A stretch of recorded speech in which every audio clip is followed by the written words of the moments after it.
वाशिम जिल्ह्यातील मंगरुळपीर शहरात 18 वर्षाखालील वाहन चालकांसह त्यांच्या पालकांवर देखील कठोर कारवाई केली जाईल असा इशारा मंगरुळपीर पोलिसांनी दिलेला आहे।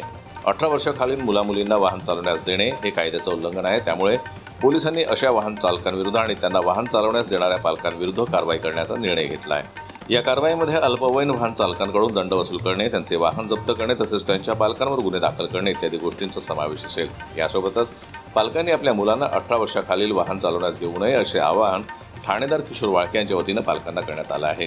पोलीस स्टेशन मंगरुळपीर येथे ट्रॅफिक पोलिसांकडून MV ॲक्टच्या कलम 3(181) आणि 4(181) अंतर्गत 18 वर्षाखालील वाहन चालकांवर कारवाई करण्यात आली। गुन्हा सिद्ध झाल्यास संबंधित पालकांवर 25,000 रुपयांचा दंड आणि 3 वर्षापर्यंत कारावासाची शिक्षा होऊ शकते। ठाणेदार किशोर शेळके यांच्या मार्गदर्शनाखाली मंगरुळपीर शहरात ही कारवाई सुरू करण्यात आली। 18 वर्षाखालील मुलामुलींना वाहन चालवण्यास देणे हे त्यांच्या जीवितास तसेच इतरांच्या जीवितास धोकादायक आहे। त्यामुळे या संदर्भात सर्वांनी जागरूकता बाळगण्याचं आवाहन पोलीस प्रशासनाकडून करण्यात आलं आहे। जनमत लाईव्ह न्यूज करता वाशिमहून ज्ञानेश्वर वरगट यांची रिपोर्ट।